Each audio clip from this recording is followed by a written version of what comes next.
Okay, so check it out. Over the Thanksgiving weekend, we had a bunch of friends and family over, including Carrie's sister. And one morning, we're all just sort of laying around lounging and we're watching Carrie's sister. We're going to call her Kelly. And so we're watching Kelly scroll through Hinge, looking at all these dudes, and she kept getting super frustrated by all the stupid photos and the ridiculous bios that all these guys were using. So they all told me at that time that I needed to make a video talking about what older guys should and shouldn't do on dating apps. So here you go, Kelly. So that's exactly what we're going to be talking about on today's video. Stay with me.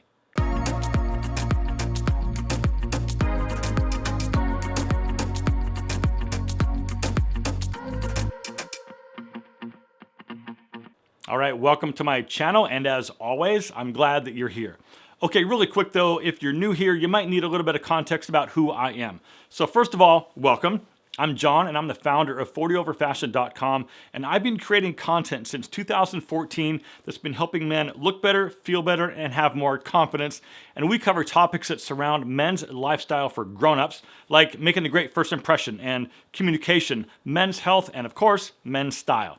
So if any of that interests you, please consider subscribing because I'm here for you twice a week. Okay, so let's jump right in. The very first thing she sees, or he, whatever you're into, because love is love, but the very first thing they see is your photo. And this was the #1 complaint the ladies at my house could not stop talking about. Way too many shirtless photos, either at the gym or in your bathroom with a huge mess of laundry and crap in the background and smudges all over the mirror. Another one was the way too close-up of just your face, or the photo of you laying down on your bed, or you holding a dead animal of any kind. Another complaint was all the guys with sunglasses and a hat on in every single photo, except the last one showing that they were bald. And just so we are crystal clear, there's nothing wrong with being bald. Bald is beautiful, my friend, but they need to be able to see you without your sunnies on, and if it looks like you're trying to hide something, that's gonna turn somebody off as well.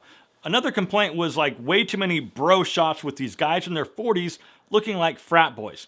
So listen, if you're just trying to hook up, that's fine, but for the sake of this video, and since most of my audience are guys between about 35 and 65, I will assume that you're using dating apps to help find someone that you can be in a relationship with and then potentially progress that into something more. So a lot of what I'm saying here is tough love, but someone needs to say it. The photos that you choose are your first impression, so no more mirror selfies or car selfies. And if you work out and you're fit, we can tell that through your clothing. So there's really no need to flex in the mirror, because if you do, she thinks you're either a douche or way too high maintenance for her. A better option is to get a friend to take a few photos of you, full length in good light, or spend a few bucks and hire a local photographer, because people need to see more than just your face. Wear clothes that are age appropriate and that fit your body correctly, because you should be showing your potential matches that you're a man, not a boy. Once again, with some tough love, I get it, but I'm assuming that you're here because you're looking for a relationship, not a hookup. Although, this video could probably help with both. Okay, once you've got your pictures sorted out, your bio just might need a little bit of work. But I will say this, she's not gonna read your bio if your pictures are crap, because admit it, you do the same exact thing. If the pictures suck, you're pretty much done. Your bio needs to have something written by you. Don't have your bio blank. Don't use a funny meme or have a quote in there written by somebody else. Now, you don't have to write a book, my friend, but tell people who you are. Include your hobbies and things that you're working on and the things that you enjoy doing. Please avoid the trap of being negative and only writing about the things that you don't like. Also, please avoid politics in your bio. There's plenty of time later to figure that stuff out. And this should go without saying, but use proper grammar, punctuation, and spelling, because otherwise it's a really big turnoff. Gentlemen, this is all a big numbers game, and I'm going to get more into how you can increase your odds and how to turn your messages into meetups in just a minute, but I do want to say a few words about today's video sponsor, Tiege Hanley, because if you want to look better in your photos and of course in person, you have got to try the uncomplicated skincare for men from Tiege Hanley. Listen, if you want to look your best for as long as possible, you already know that taking care of your skin is a big deal. And if you're watching this video and you're a man, here's a fact. Your skin has more oil naturally, which helps counteract dryness and wrinkles to a small degree, thanks to your own testosterone. However, it's still very important to avoid harsh bar soaps and face wash that destroys that humectant layer of your skin. Tiege Hanley has everything you need and it's simple to use. So with all their products, you're getting high quality, natural ingredients with antioxidants to help counteract wrinkles and also enhance collagen replacement to help firm up that skin of yours.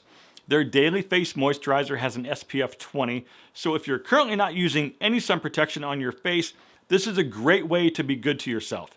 They've got a few different levels that you can choose from, and personally, I've been using the level 3 system for about the last 3 or 4 years now, but if you start with the level 1 kit, it gives you all the basics: a face wash, an exfoliating scrub, and also morning and nighttime moisturizers.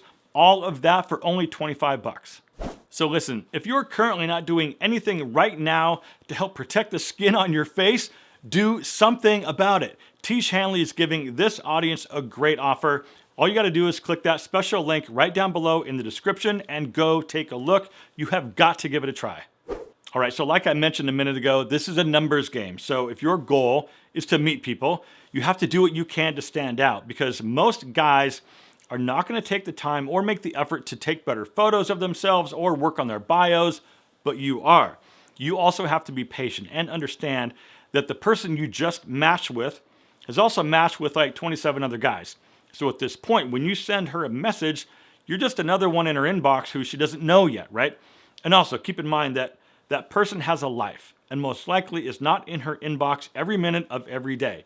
If she doesn't message you back right away, do not take it personal and get all butthurt about it, because she doesn't know how amazing you are just yet, right? You know it, and I know it, but she doesn't know it yet. You have to show her.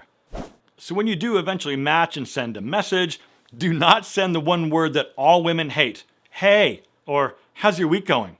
Come on, man, you can do a lot better than that. Customize the message specifically for that person. Comment about something in their bio and ask questions to start a back and forth engaged conversation. And for example, if there's a photo of her on a beach somewhere, you can say something about that photo that looks like that place that you vacationed at in Mexico that had the most amazing margaritas and tableside made guacamole that you've ever had in your life. Now that's the conversation starter, and not many dudes are going to do that. She might message back something about the photo being taken in Miami where she stayed for a week and how amazing it was. Then you come back by saying that I've never been to Miami, or maybe you have, but then ask her what her favorite part of the trip was and if she'd ever go back there. She might say, oh my God, absolutely. The XYZ was the best beach I've ever seen, and if I went back, I'd like to have more time to go see fill in the blank. See, this is natural back and forth conversation and the process of getting to know someone. However, you don't want to consistently be the one asking too many questions, because now it's an interrogation, not a conversation. Strive for a balance of questions and answers from both sides. Then, after several back and forth exchanges, and if things seem to be going well, ask to message off the app. You make the first move by giving her your phone number and saying something like, hey, I'd rather move the conversation off the app. If you're okay with that, here's my number. If you're interested in continuing the conversation with me, feel free to reach me here. From there, after a few text conversations back and forth, ask for a phone call, because you need to find out whether or not she can hold an actual conversation, and I can guarantee you she wants to know the same thing from you. Real-time conversation is a very important part of determining whether or not you guys even have a dynamic and are even compatible with one another. And from there, if you want to ask her out for an in-person meet, don't just say, hey, would you like to meet up for a drink sometime? That does not cut it, my friend. You need to be more decisive and say something like, hey, I know a really fantastic Italian restaurant that I think you would love because you mentioned how much you love gnocchi bolognese. How does Saturday at 6 o'clock sound? And if social distancing is an issue, try FaceTime, or maybe agree to go get takeout and sit in a park someplace at a picnic table together. Once again, my friend, it's a numbers game, because I can guarantee you her other matches are asking her to meet up as well. So it's in your best interest to be top of mind by making a good impression and asking for a face-to-face. Also, if you guys do agree to an in-person meet, try to make it convenient, because it's probably a lot easier for you to head out somewhere than it is for her. I mean, she's got to tell her friend that she's meeting up with you, and then she's going to text her friend photos of you, and then she's going to do her hair, and then send her friend selfies of her outfit and her shoes to make sure she looks cute. My point is this. It's a time commitment for the both of you, and if you're the one planning it, you just got to make it easy for her to say yes. Gentlemen, there is a whole lot more I could cover here, but I want to leave you with something that I believe. You're a catch. You're amazing, and I only want the best for you. So if you made it this far in the video, please hit the thumbs up button to let me know, and I'll see you in just a few days for another brand new video. But until then, my friends, good luck, live well, and I do hope to see you again very soon.